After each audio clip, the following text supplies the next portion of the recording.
Hey guys, welcome back to another episode of the Comic Book Lowdown. I'm Wellington, and today I'm going to be doing my pull week videos. I only have 2 books to review this week, very short week, but hey, we're just going to get started right away with Thor, God of Thunder #2.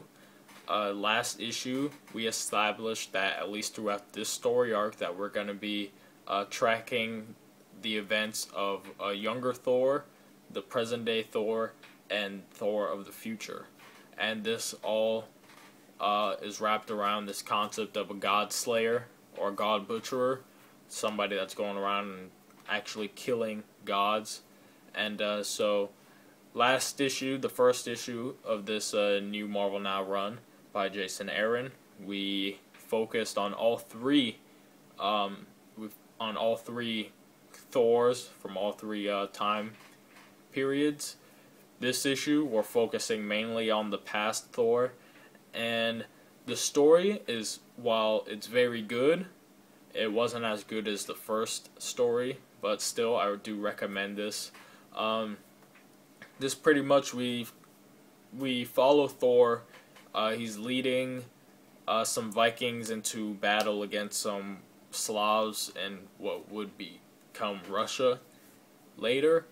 And they're just gonna go to battle, and Thor wants to battle their gods, but through a little more story, he finds out that those gods had then been also killed, and then he does encounter the god butcherer, or at least someone who does butcher gods, maybe works for the real god butcherer. But there's a fight that ensues, and it's much in favor of this god butcherer against Thor. It's just a really good fight, and the art just makes it that much better. This is amazing art throughout this book. It looks beautiful. Just some of the story that goes throughout this is a little slow, and some of it might not be extremely interesting, but just a great story overall. Just entirely. So I don't give it the great score I did last time, but a very good score of a 4. So there's Thor, God of Thunder #2. Now continuing with the last book, I have Venom #27.1. If you haven't been reading Venom and you don't want to go back to the Remender run, if you just want to start out where we are now, this is definitely a great starting up point, because it reviews a lot of things that have happened in the recent past in Flash Thompson's life and in the Venom story. It goes back to some stuff dealing with the Damon Hellstrom stuff and the DOA, and it also even goes back to the Savage 6 stuff, which is the last story arc that Rick Remender wrote. So it starts off with things about the DOA, and Venom is looking for answers and all this kind of stuff about his servitude to Hell and his demon possession that Hellstrom put into him, and it's to no avail. He doesn't get any answers really, and he just goes crazy, and the Venom comes out, and it starts out looking like it's gonna be much of a Venom story, but really throughout this entire book, it's much more of a Flash Thompson story, which is definitely something that I really wanted to see Bunn do. And personally, I think this is the best book he's written so far of Venom.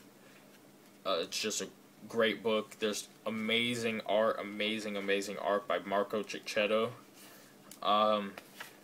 Just the art is some of the best art I've ever seen, actually.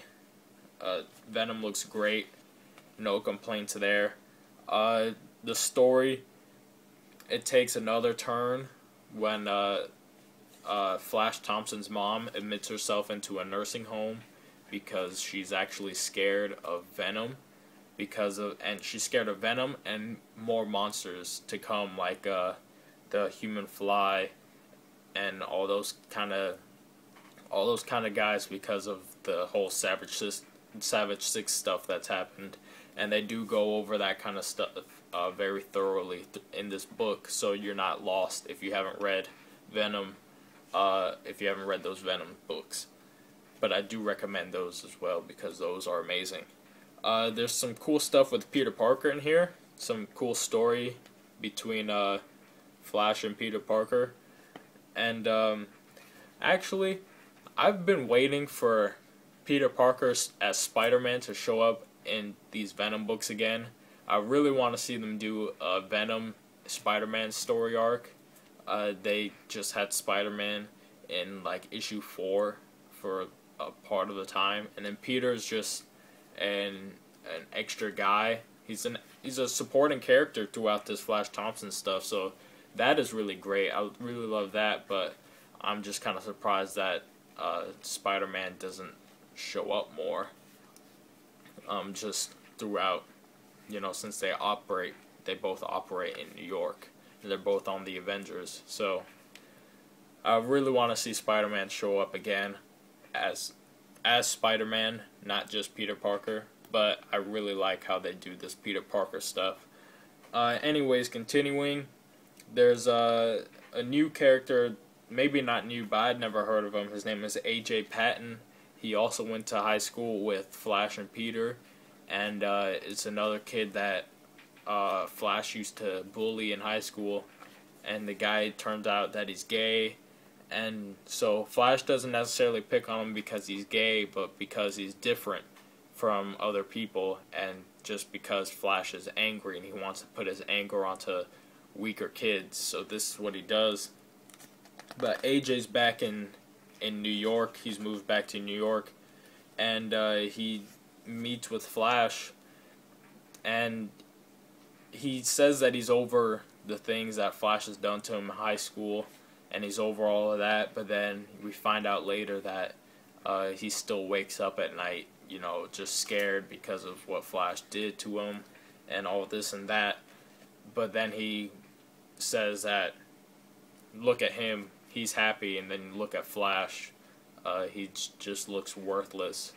And Flash hears that, and then later, because of comments like that, Flash does something very unpredictable, and there's going to be definitely a change in scenery throughout this throughout the Venom books after this.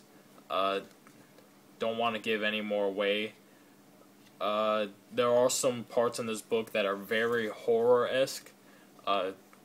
So there's a lot through this. There's great story, great art, and even some not necessarily scary, but like some scary ideas.